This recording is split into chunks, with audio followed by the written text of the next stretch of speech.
to an exclusive Ion Econ episode. First and foremost, we as the Ion Econ wish to emphasize that the main purpose of this episode is to solely shed light on what triggered the economic crisis here in Sri Lanka and what possible solutions that we as a country can implement for our future generations. We have a very special guest with us here today. He is an economist specializing in trade, competitiveness and innovation with experience in government, private sector as well as many think tanks. He also served as an advisor to the Minister of Development Strategies and International Trade as well as serving in the Consultative Committee of the Central Bank of Sri Lanka. He also serves on the board of 3 reputed financial service institutions in Sri Lanka and is also the co-founder CEO of a new public policy think tank, Center for a Smart Future. He is none other than Anushka Wijesinha. Welcome, Anushka. Good to be here. Yes, my co-host here is Viren, and we have a few questions for you today. Let's get down to business straight away, right? So, our first question to you is that for many of our followers, still trying to wrap their heads around what caused this crisis, most of us are very much confused, to be very honest. So could you kindly give us like a brief outline on why Sri Lanka has ended up here? Sure. So Lithmal, Viren, really good to be here, and I want to firstly congratulate you on this initiative to educate and make more people aware, particularly hopefully the next generation of economists. Your question is interesting because I think a lot of folks tend to assume that this crisis has been very recent and it has spilled over the last few months, but it was brewing only perhaps for the last couple of years. So the first thing to set out is that Sri Lanka's macroeconomic troubles have been brewing for some time. So just to set out some features of those macroeconomic troubles, we have a weak revenue base. We spend on, we overextend government spending. We tend to take on government tends to take on debt and invest in projects that don't give you your return on investment. So that's on the fiscal side. On the monetary policy side, we have had successive rounds of debt moratoriums post Easter Sunday and then during COVID. We've kind of taken the banks to the brink, and almost particularly during COVID, we have almost used the banking sector as the de facto channel for providing relief because we didn't have space on the fiscal side. And then to compound that, we had a huge amount of balance sheet expansion on the central bank, what we popularly known as money printing. And that meant that there was too much money chasing too few goods, and we now have inflation topping 17%. But amidst all this, Sri Lanka, we can't forget that ultimately what we're facing right now is a balance of payments crisis. And one part of that is where do foreign earnings come from? And on that point, for too long, we've been reliant on a very narrow basket of goods. I have to make this point because international trade is an area of passion for me. We've always focused on a very narrow basket of goods. We are vulnerable to a certain set of countries, and we have over-relied, frankly, on tourism earnings for our foreign inflows.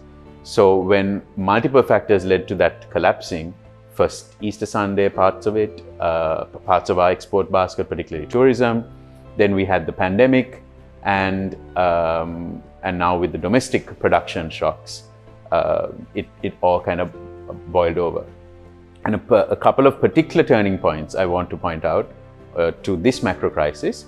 The first, and this doesn't get highlighted enough, was the so-called constitutional coup in October 2018.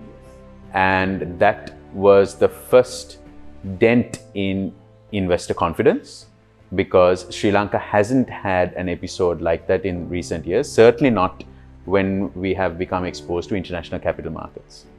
That then meant that when that was reversed and the central bank governor came back in and all of that, there was an anxiety about needing to build up almost a war chest to tide over the political turmoil that was to follow. So there was an effort to take on in ISBs and retire some short-term debt. The second shock was after the presidential elections in November 2019, the slashing of taxes, which then kicked us out of international capital markets, and rating agencies slapped us on the wrist. And if I could chip in, Lithmal, Of course. as the founder of the Econ, it's a pleasure having you, Anushka, and I want to tell all our followers, take whatever I say with a pinch of salt, because we have a maestro in the field in Anushka right here. But one thing that was interesting, the 2 points that you noted that were quite interesting to me, was the constitutional coup and what you said at the end in terms of the tax cuts. Because for us, most of us Econ students, when you have your typical AD equation in terms of AD equals C plus I plus G plus X minus M, many people expected that the tax cuts were in a bid to boost consumer spending, boost consumption, and drive demand-led growth. But in the post-COVID environment, my question to you is, was the lack of political stability plus the surrounding environment linked to COVID also a factor that led to this undermining of consumption growth or consumption expenditure that the government expected in 2019? Right. So I think even if we set COVID aside, which was not known at the time the tax cuts were made, already it was irresponsible because Sri Lanka's revenue base was already thin.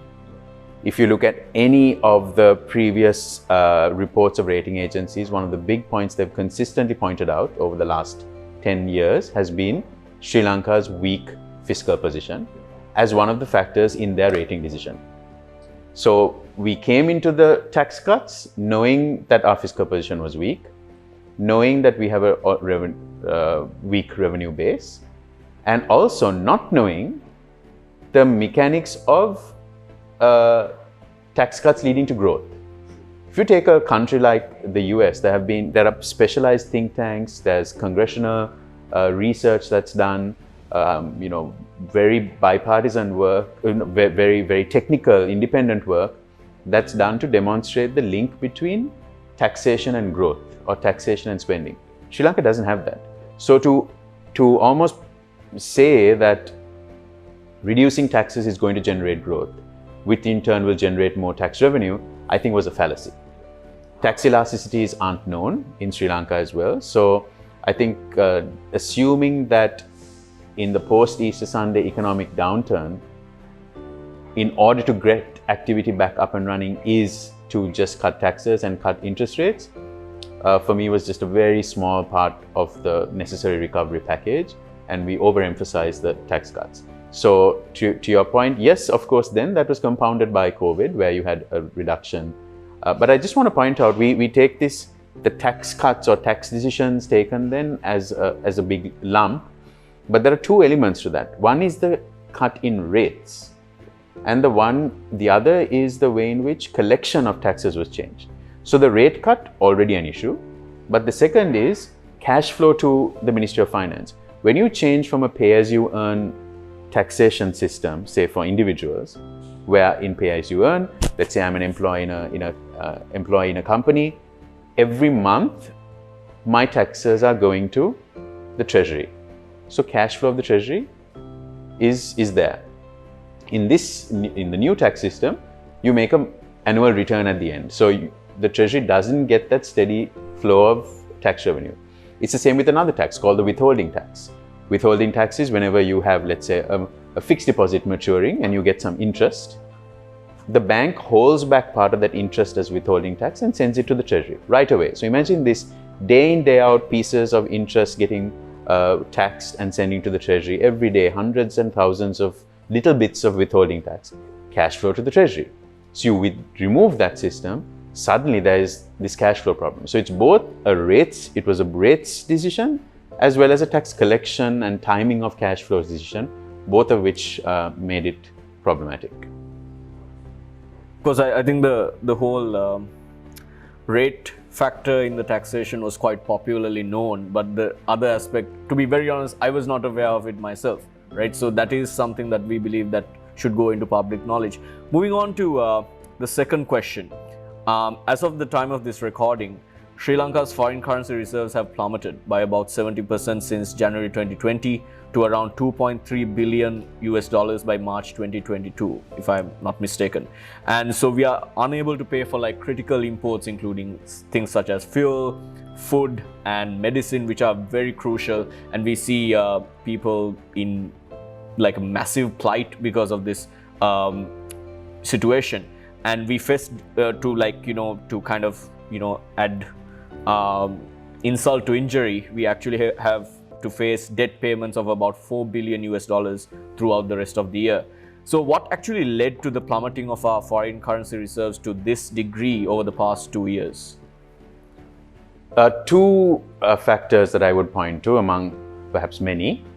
One is a severe depletion of our foreign earnings. So, for example, earnings from exports, earnings from tourism receipts, and inflows from remittances, and of course FDI and other portfolio investment.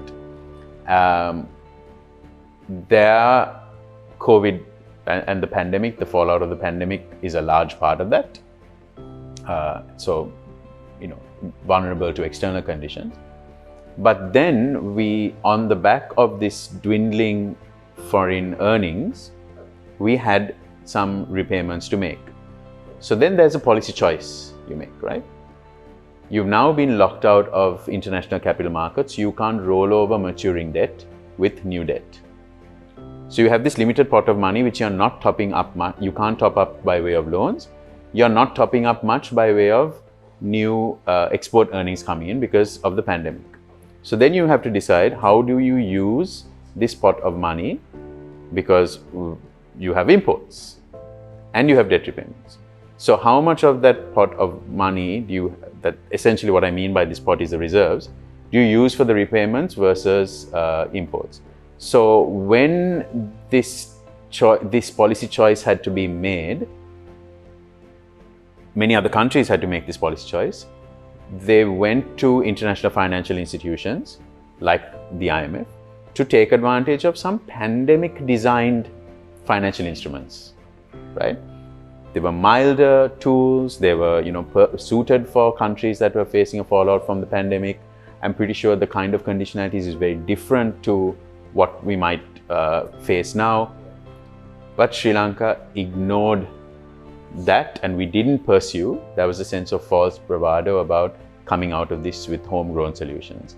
And I think after that, we were in precipitous decline, where more and more we had to decide how to use this smaller pot of money for repayments, coupon payments, maturing debt, and for imports. And that is why we are here today, where as a result of having to do both the repayments and pay for essential imports, we now don't have the essential imports. So just to be clear, there have been some calls for how Sri Lanka should have just paused on paying those. I don't endorse that, because you can't just do that. You're going to be an errant borrower. So just to draw a very quick parallel, imagine you are a business and you have taken a bank loan. The difference between you going and let's say your latest interest installment is on the 26th of April. The difference between you going around the 10th of April and telling your bank manager, I'm going through some difficulty, I don't think I can make it this month, can we talk about postponing this interest payment? Versus you're not saying anything, and on the 27th of April, the bank manager, it's alerting on the system saying, this guy didn't pay his latest interest installment. Now, in the eyes of the bank manager, how are you going to be perceived?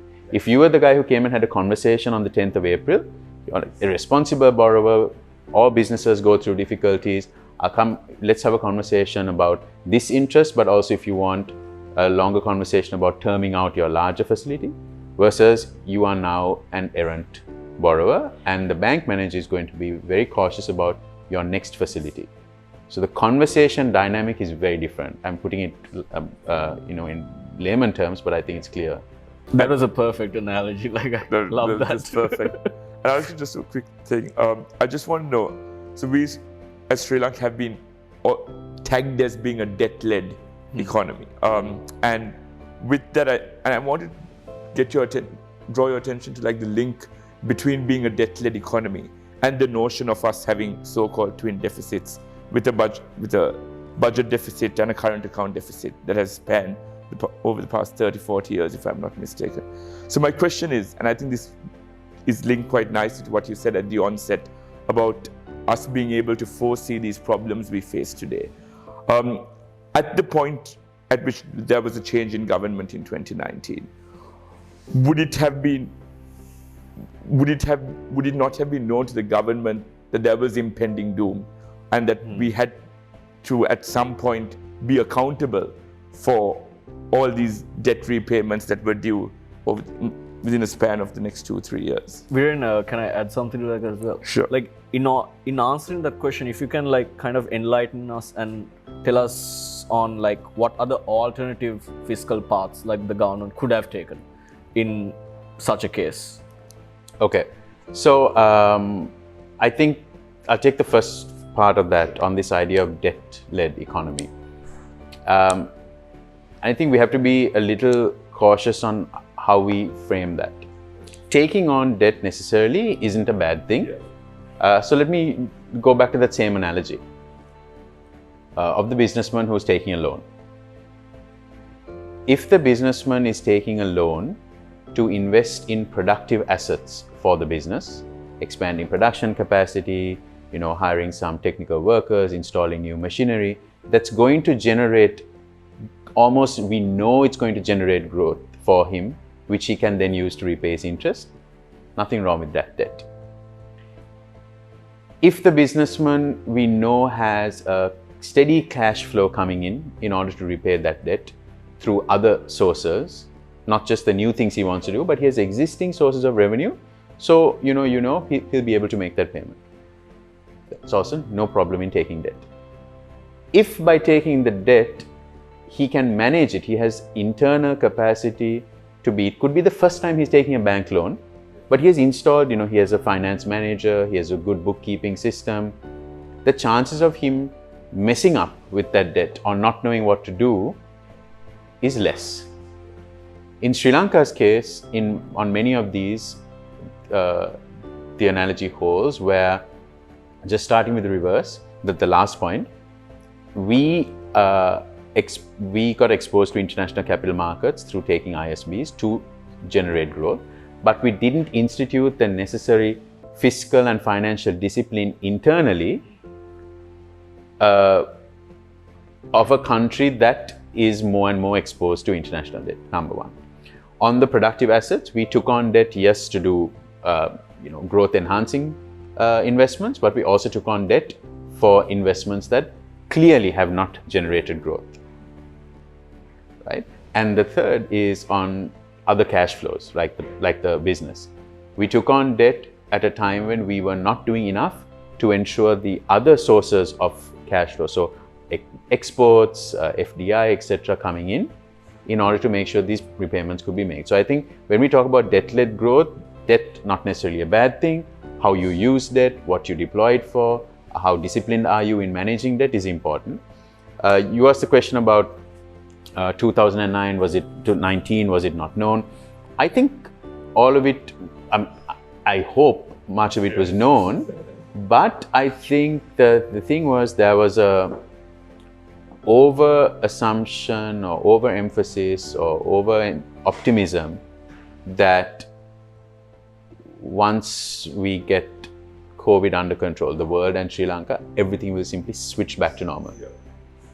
And in economics, we have this word, ceteris paribus. Not everything does this. Not everything is ceteris paribus, because while you may think that there could be a Russian-Ukraine war, there could be a third wave of COVID, there could be a new variant that's going to throw off your nice, neat, narrow plan out of whack. So assuming that certain narrow things you thought would work out and putting all your eggs in that basket, I think was the biggest problem. And also not having the foresight to build a buffer. Countries like Sri Lanka economies are quite vulnerable to external shocks, which is why building those buffers, not living, hand to mouth, living on the edge where, you're a business person, you don't know where your money is coming tomorrow, but you're the sole proprietor and you go and buy a Rolex watch when you don't know whether you can pay the business's bank loan tomorrow. That is how I think we were living. And I want to tie it in nicely to what my dissertation supervisor once said.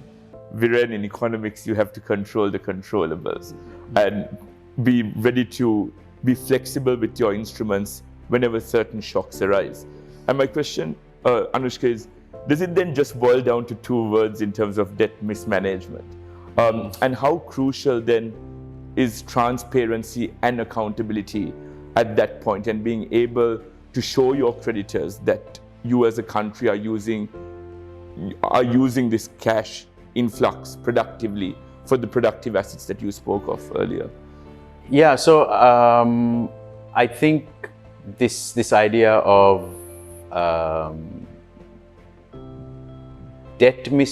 than debt mismanagement, it comes to larger economic mismanagement or good management.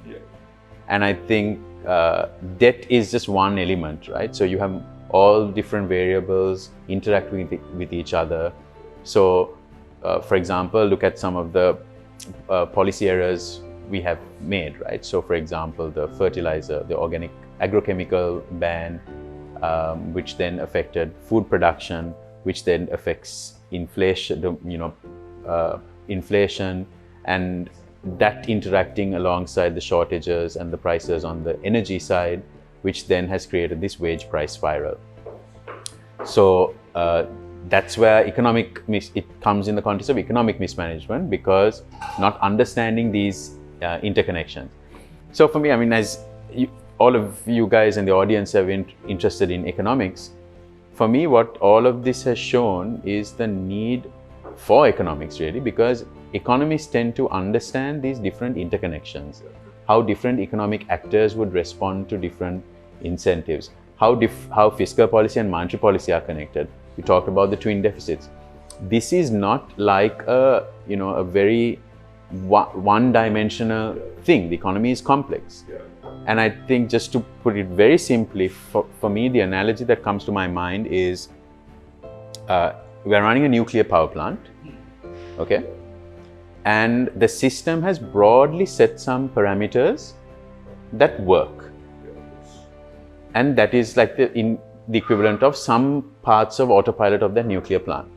There are a few buttons here and there that the control room folks have to adjust from time to time. You watch some gauges and you adjust. You watch some gauges here and you adjust. Suddenly one day you decide, I'm going to start turning all gauges the way I want. Not just those gauges that are, broad measures and so on. So you suddenly start tweaking things here and there. Start tweaking this, and you run, this starts steaming and, huffing and puffing here. So you start tweaking something there. And then this whole thing goes out of control and it starts vibrating violently.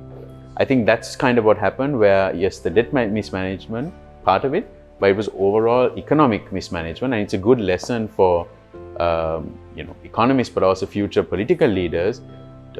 We had price controls, tinkering this, tinkering that, tinkering with that, not really understanding the interconnections in the economy. So doesn't that actually boil down to a question of economic discipline? Yes, Lithmal. So economic discipline is also an important part of it, because if you look back at an era when Sri Lanka was a low-income country or a lower middle-income country, we had access to what former Governor Dr. Kumaraswamy called never never money, which is low to no interest, long tenor, long repayment, long grace periods, and potentially the likelihood of debt forgiveness under facilities offered for low-income countries. The moment we graduated from low middle income to upper middle income, the dynamic completely changes. You necessarily are required to be more disciplined in your macro management because you're exposed to international capital markets. So economic discipline is necessary because Sri Lanka is no longer one of those low-income countries. But economic discipline is also important to make sure that what we're spending money on actually generates the requisite returns. And I think that is something that we failed to do. Instilling that economic discipline across the system, for example, on our budget, right? The entire budget process tends to be quite messy, where the design of interventions, the implementation of those interventions don't have the necessary discipline that you would need in order to make sure you're getting good bang for buck, you're getting the outcomes. So we often hear these budget speeches every year. How many times has a private sector chamber that has a post-budget forum the day after the budget to unpack all the announcements? How often do they have a session a year later to say, what were the outcomes? Did we meet those objectives? What was spent? What did we get out of it? So all of this is economic discipline. And I just want to say the economic discipline part is not just for public officials to do. It's not just for politicians. There should be an ecosystem of economic discipline where folks are holding each other accountable. The institutions that hold us accountable, like COPE and COPA in Parliament, function well. All of this breeds a culture of economic discipline. Right, I think this kind of gives us a nice segue into our next question, which is the kind of the buzzword nowadays, IMF. So the IMF has called on the government to implement a credible and coherent strategy to repay debt and restore macroeconomic stability. What does this actually look like? What does credible and coherent actually look like in your head? So let's take those two separately. Credible, in my mind, and IMF folks may have they understand it to be what it is because they recommended it.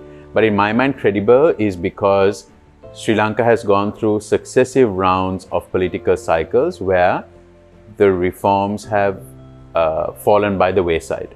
What we had promised to deliver as the government, and remember, these IMF agreements are signed on to by two parties. It's not the IMF sending it us in the post and saying, sign this and return. It's the government of Sri Lanka together with the IMF agreeing on a program. So then one party of that, the government, not having the economic discipline and deciding to, dismiss that halfway through, I think that's what the credibility part is about, where we stick to what we have promised. The coherent part is very important, and it's very good to see even the IMF talking about some of these. Coherent is where you have, in my mind, it is both the macro stabilization, but also ensuring adequate social protections are there.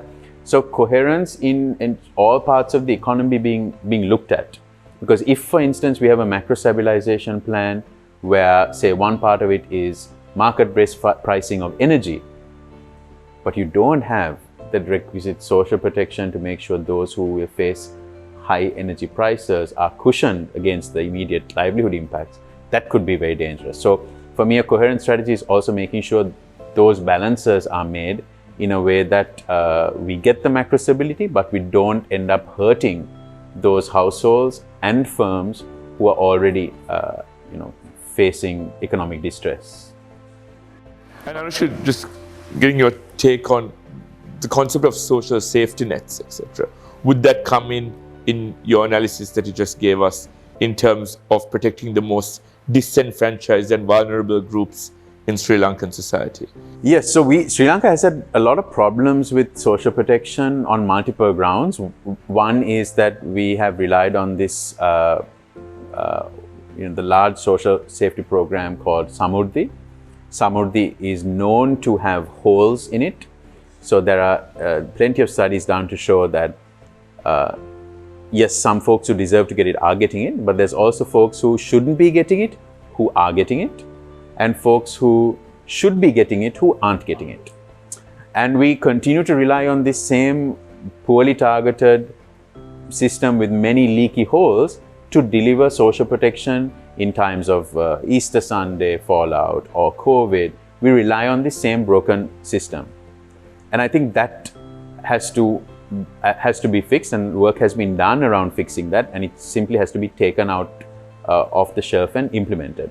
The other thing is, though, right now, I don't think we can even rely just on one social protection scheme, because across the board, vast segments of Sri Lanka's population right now because of the crisis over the last 6 months, are suffering, and I don't even know whether that kind of neatly targeted system being designed would come in time to save people right now. So right now, in terms of social protection, it has to be two-step.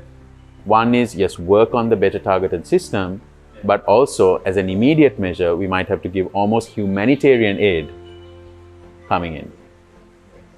Moving on to the next question. As of the time of this recording, the LKR is now the world's worst performing currency, apparently.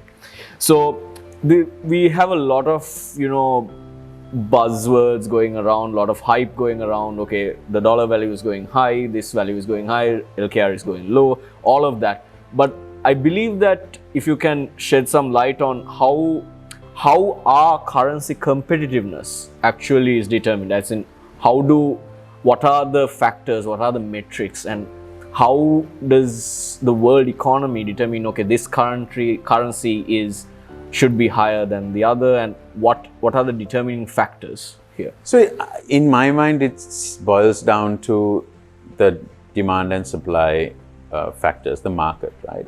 So if we are not getting sufficient inflows into Sri Lanka of our foreign earnings, while at the same time we're having to pay more outflows because of imports, naturally we are going to have a weaker currency. There's also this concept called terms of trade, which many of the viewers and you guys might know of. So that is where the change in price, the delta, the change in price of your exports versus the change in price of your imports, which is going faster. And in Sri Lanka over the last year, I have been extremely concerned that the change in price of exports has been slower than the change in price of imports. And in the last few weeks with the Russia-Ukraine crisis, it's got even worse. So that is also a factor that determines your currency competitiveness. And right now, naturally, when we don't have other inflows like, say, portfolio inflows to the stock market or to the government securities market, typically if we had also in times where we had those inflows, the currency tends to strengthen. So it is all about these inflows versus the outflows, right? Is foreign money coming into your portfolios market? Is foreign money coming into FDI, in exports, remittances, tourism, versus what's going out? And apart from that, there are complicating factors like, actual market trading of the currency for the currency's sake, and speculation around it. So naturally, in times of economic weakness, that will also play a role. And I want to kind of analyze the delta of the change in price of imports. And you have these so-called theorists who say, oh, Sri Lanka should follow import substitution, industrialization. Exactly. But at the point at which we don't have those sectors necessary to have our own raw materials to produce those goods. And when we are importing raw materials under the premise of having import substitution, industrialization, does that not exacerbate the situation? I mean, for me, it's about who pays the cost of that import substituting industrialization. You're asking consumers to pay for a higher price, so less efficient production, and potentially poor quality products, and a poor range of goods. Econ 101, the theory still holds. Anyone who argues otherwise is, I would argue, not an economist. And also just is not reading the ground. Yeah. Right? Yeah. If you look at all of the shortages now, everything from tires to building materials, wall tiles, all of these things were import controlled items with the idea that we can manufacture these. Now, I would argue Sri Lanka has some extremely competitive manufacturers, industries. And many of them also sell in the domestic market. And they export. So they are competitive enough. They have a good enough product to export, and they are selling in the domestic market. We should do everything possible to support them. Yeah. Government policy initiatives, perhaps specialized loan schemes, performance-based export rebates, things like that. That for me is a certain amount of industrial strategy. But this blanket idea that, we should make all these things, import substitution is great, a blanket approach that doesn't take into account the factor markers, doesn't take into account competitiveness factors of particular industries, is frankly what has got us into this mess already. So for me, I'm not saying that we shouldn't focus on domestic manufacturing, but we should focus on domestic manufacturing where it matters. Sectors that have clear competitiveness, that are facing certain competitiveness constraints, that the government can help resolve. So technically, like better key customer segment identification, as in what product suits better to this particular customer segment instead of like going for a blanket policy. Yeah, and frankly, the businesses know that. They know which markets to go into. There are a lot of things that commercially they can do on their own. The government and the ecosystem should be helping on those items that they can't do on their own, that are more macro, systemic, policy-related things. And frankly, we've ignored some of them for a while, right? Whether it's the labor market, electricity costs, trade facilitation, which means efficiency at the border, doing business, ease of doing business. Those are things an individual company can't solve. Whereas, identifying what product I should be in, which market, how should I manufacture, how should I be more productive, efficient, those are things they can manage. We've kind of forgotten that, and Sri Lankan policymakers have tried to go and tweak here, tweak there, and put the whole system out of whack, like that nuclear reactor example I gave you. Do you think there can be like in light of this currency depreciation and also in light of this export industry, do you think there's a silver lining with this like highly depreciated currency in terms of benefiting the economy if the export sector grows, potentially speaking? Yeah, so I think typically in theory we know that currency depreciations make exports more competitive. But now I don't know whether the rate to which the rupee has depreciated versus the return we get from export competitiveness, what the linkage there is. I haven't studied it. But there's a more practical issue at stake. If exporters can't produce today, shortage of electricity, can't get fuel for their generators, their workers can't come into work, their workers don't have food, they can't get transport of their goods to the port because of a lack of fuel. They can't get raw materials in because they can't open LCs in the banks. Whether we have the most competitive currency in terms of export competitiveness from a price point of view doesn't even matter. So moving on, so technically, if you were to speak about for example, one of the saddest truths about this economic crisis is that many of our fellow citizens are suffering to make ends meet and now they're being entrapped in a vicious cycle of poverty due to constant inflation in the economy. So do you believe that there are any social safety nets, as Viren pointed out earlier on, that can be enforced to reduce poverty levels in the economy? So, I mean, very clearly, using existing social safety net systems better, targeting them better to make sure those who are eligible get it. But right now, the extent of the crisis is such that we are going to have to give a much more blanket, almost humanitarian response to help keep some of these people's head above water, some of these vulnerable populations' head above water. So that in economics, there's also this concept of scarring, where it's like you get wounded in a terrible cycling accident, you have, that the scar doesn't go off for a very long time. Similarly, when households and firms have faced successive rounds of economic distress, it scars them for much longer. So even when the economic recovery kicks in eventually, their ability to take advantage of that recovery is affected and limited because there's scarring from the past distress. So I think the focus now should be on just helping people keep their head above water through, outright cash transfers, potentially even asking international organizations for humanitarian aid just for a limited period until we get our house in order. And I just want to add on there, Lithmal. I think we as Sri Lankans are very impressionable. Our voter base is very impressionable. And at the point at which, and looking at status, I want to bring in a sports analogy here as an avid football fan. You think of us as individuals of the economy being the defense, right? The line of defense. And when you have your government or your policymakers as your goalkeeper, and that goalkeeper has been making blunders left, right, and center at the back, you as a defense, you're very tentative about what you do next or how you pass the ball next, right? Simply because you don't trust the goalie at the back. And I think that is where trust and confidence comes in, and consumer confidence, investor confidence comes in, at the point at which you're able to rely on your last resort. And in this case, your last resort being a stable government. I don't know whether Anushka would agree with me on that, but at the point at which there's a lot of political distrust, and at the point at which we as Sri Lankans are at a stage now where we are stuck in a terrible equilibrium of sorts, where we don't know who to trust next. Isn't that what should be prioritized in terms of ensuring that there is more political trust in order to make better decisions for those around us? Yeah, so Viren, you're right. It's something that I've been increasingly thinking about over the last couple of days. That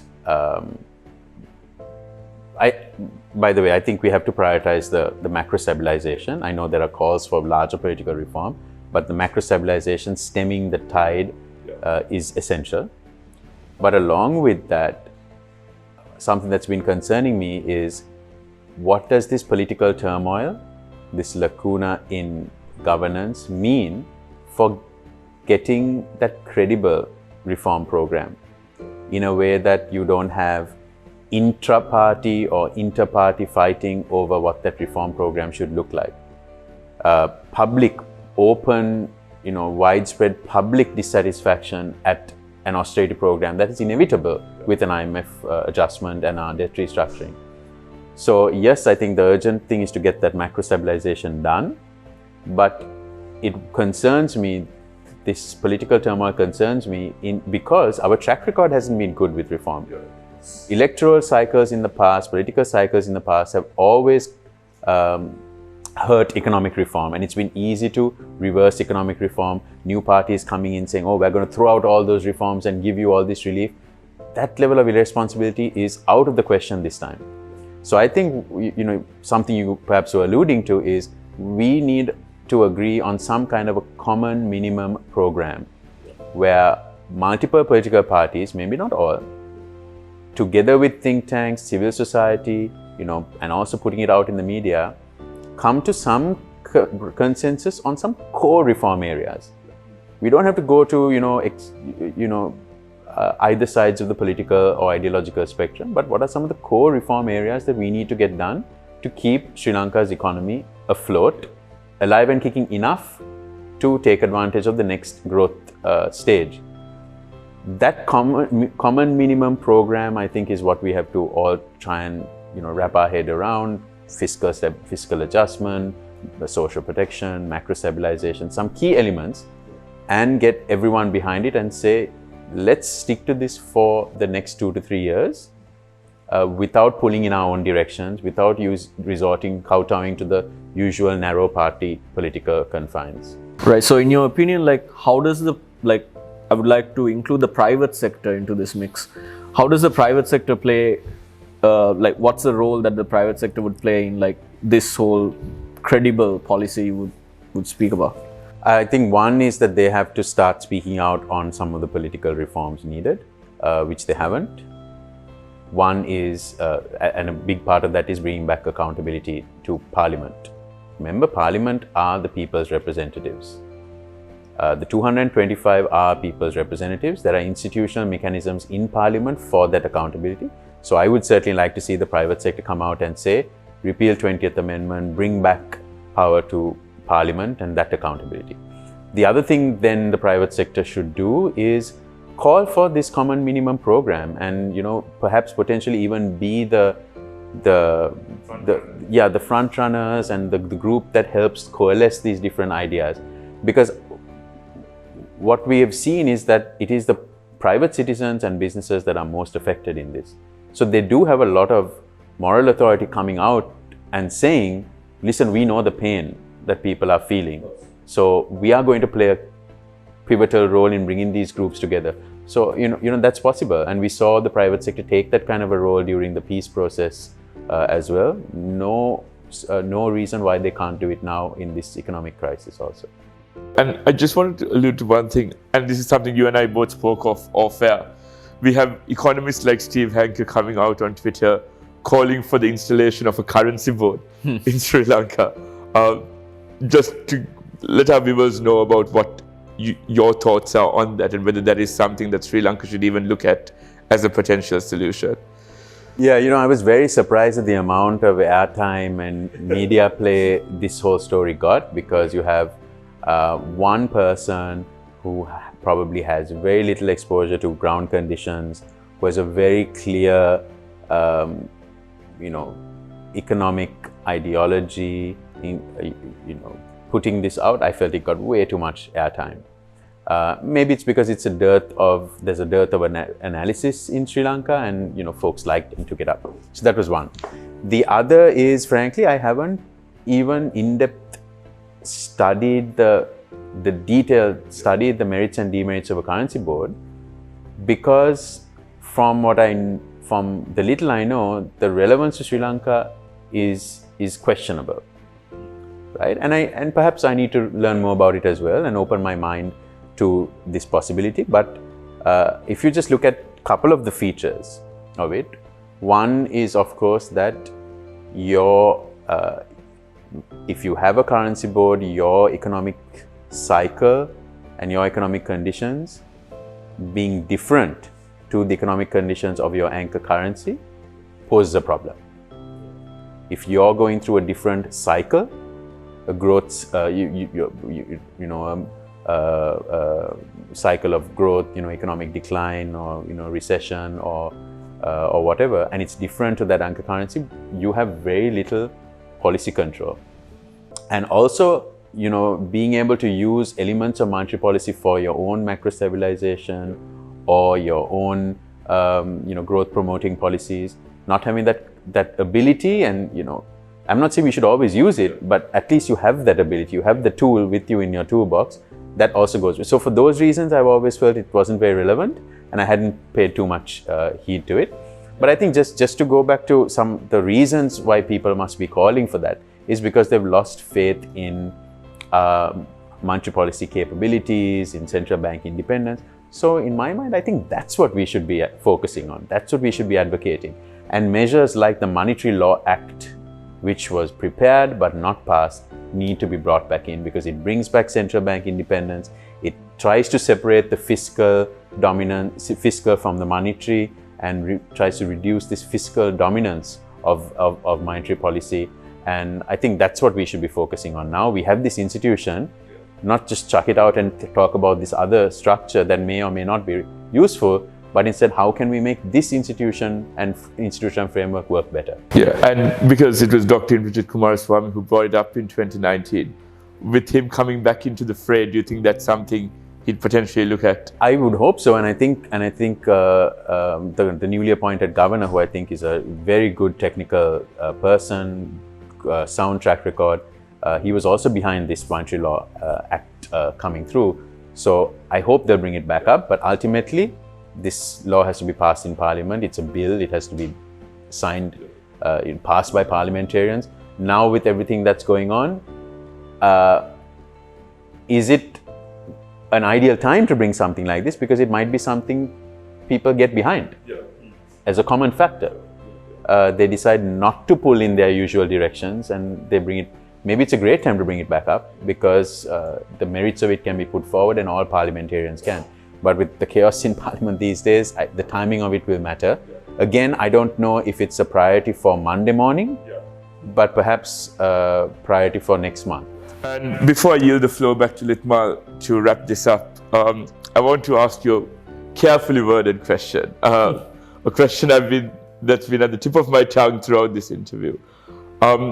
There's this notion of what I call the IMF stigma, right? We've seen Lebanon being tagged as having a stigma linked to it for the assistance it has asked for from the IMF, and we've seen them acquire what is considered called special drawing rights, where Lebanon has been given certain considerations that certain economists in Sri Lanka are trying to look at as possible mechanisms that Sri Lanka can push for as well. My question to you, Anushka, is at the point at which we as Sri Lankans, we all have a bit of an ego. We have economists, politicians who have an ego as well. At this time of need, how important is it that we set all that aside and listen to the IMF, take their opinions into account, and actually make sure that we implement the conditions that they're pushing for. So, Viren, I don't think we should even be thinking of like the importance of setting egos aside to listen to the IMF. Listen to our own people. Listen to the folks who are suffering on the ground and do what they need done. As part of that, yes, listening to sage advice from this umpire, this technical person who will be at the table. That's how we should see the IMF, by the way, right?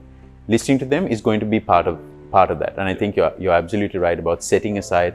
I keep saying in recent forums, we had a sense of false bravado that we can do this on our own, and that's part of what got us into this mess in the first place. So, but in all of this, we have to remember that the IMF has also changed, right? It's not like the Washington Consensus IMF where it shoves something down your throat. There are two parties in an IMF agreement.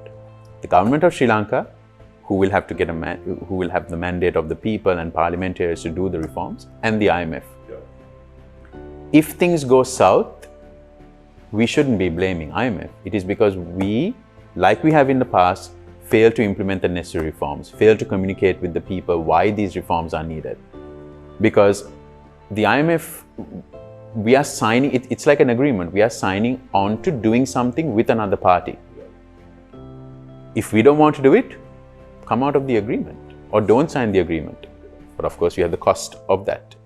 If we want to do it and we mess it up, that's on us.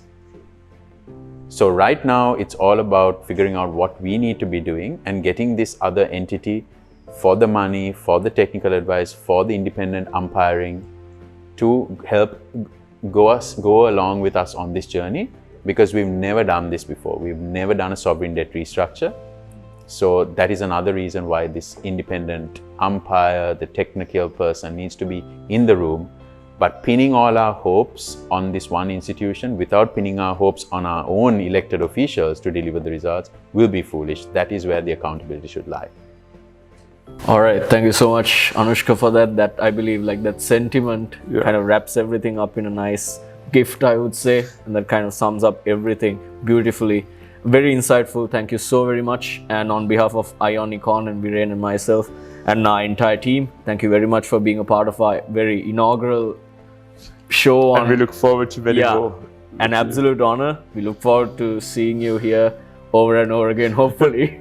If you'd allow us to have you back, that is. Fantastic stuff, and I really hope others take this kind of initiative and watch more of your episodes of Econ, because you're really doing a great job helping break some of these things down. And it's great to see so many other young people getting interested in these topics now.